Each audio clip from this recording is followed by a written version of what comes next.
എന്റെ മുഖത്ത് സന്തോഷം നിങ്ങൾ കാണുന്നുണ്ടോ? ഇത്രയും സന്തോഷിക്കാനുള്ള കാരണം എന്താ നിങ്ങൾക്കറിയൂ? മറ്റൊന്നുമല്ല, ഒരു ഗ്രാൻഡ് കല്യാണം. എറണാകുളം ഉള്ളവർക്കറിയാം ചാക്കോളാസ് പവിലിയൻ എന്ന് പറഞ്ഞ സ്ഥലത്തിന്റെ ആ ഒരു റിച്ച്നെസ് എങ്ങനെയാണെന്നുള്ളത്.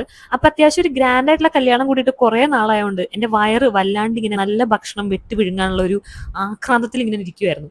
അപ്പോഴാണ് ഞങ്ങളുടെ ഓഫീസിലെ അഖിലേട്ടൻ അവിടെ തന്നെ ഒരു കല്യാണം വെച്ചത്. അങ്ങനെ അവിടുത്തെ ഗ്രാൻഡ് ഡെക്കോറൊക്കെ കണ്ട ശേഷം ഞാൻ നേരെ സ്ട്രേറ്റ് വെച്ച് വിട്ടത് നമ്മുടെ സ്റ്റാർട്ടേഴ്സ്. എന്തോ ഒരു ചിക്കന്റെ ഐറ്റവും ഒരു ഗോപിയുടെ ഐറ്റം ആയിരുന്നു ഉണ്ടായിരുന്നത്. പേരൊന്നും പറഞ്ഞൂടാ, ബട്ട് നല്ല ടേസ്റ്റ് ഉണ്ടായി. പിന്നെ ഡ്രിങ്ക്സ് ആയിട്ട് പാഷൻ ഫ്രൂട്ടും കോക്കനട്ട് മിൽക്കിന്റെ ഷേക്കും ആയിരുന്നു. പിന്നെ വിശപ്പിന്റെ വിളി വന്നോണ്ടും അത്യാവശ്യം നല്ല തിരക്കുള്ളതുകൊണ്ടും ഞങ്ങൾ നേരെ ഫുഡ് കഴിക്കാനാണ് കേട്ടോ ഫസ്റ്റ് പോയത്. ഇതിന്റെ ഒന്നും പേര് ഞാൻ പറയുന്നില്ല, മറ്റൊന്നും കൊണ്ടല്ല, പേര് പറയാൻ എനിക്ക് അറിഞ്ഞുകൂടാ. എന്തായാലും കണ്ണി കണ്ട സാധനങ്ങൾ ഭംഗിയൊക്കെ നോക്കിയിട്ട് കുറച്ച് ഐറ്റംസ് പ്ലേറ്റിലേക്ക് ആക്കിയിട്ടുണ്ട്. ആസ് യൂഷ്വൽ സാലഡ്സിനായിട്ടും മെയിൻ കോഴ്സിൽ തന്നെ പല ടൈപ്പ് ക്യുസീൻ ഒക്കെ ആയിട്ട് ഒരുപാട് ഏരിയ ഉണ്ടായിരുന്നു. അങ്ങനെ അലഞ്ഞു തിരിഞ്ഞ് നടന്ന് പ്ലേറ്റ് ഒന്ന് നിറഞ്ഞപ്പോഴത്തേക്കും ഞങ്ങൾ വയറ് നിറയ്ക്കാനൊന്നിരുന്നു. അപ്പോഴാണ് മട്ടൻ ബിരിയാണി കണ്ടത്. അങ്ങനെ കുറച്ച് മട്ടൻ ബിരിയാണി അകത്താക്കി കുറച്ച് സാലഡ്സ് ഒക്കെ കഴിച്ച് ഇതിലേക്ക് നടന്ന് എല്ലാവരുടെയും പ്ലേറ്റ് കണ്ടു. ആ സാധനം ഞാൻ കഴിച്ചില്ലല്ലോ, ഈ സാധനം ഞാൻ കഴിച്ചോ, ഇത് കൊള്ളാലേ, അത് കൊള്ളില്ല, അങ്ങനെ കുറച്ച് കമന്റ് ഒക്കെ അടിച്ച് ഞങ്ങൾ സ്ട്രേറ്റ് വിട്ടത് ഡെസേർട്ട് സെക്ഷനാണ്. എനിക്ക് ഏറ്റവും പ്രിയപ്പെട്ട കാരണം വേറൊന്നുമല്ല, ഈ പറഞ്ഞ സാധനങ്ങളൊക്കെ അറ്റ്ലീസ്റ്റ് എന്താണെന്ന് എനിക്ക് തിരിച്ചറിയാനെങ്കിലും പറ്റുന്നുണ്ടായിരുന്നു.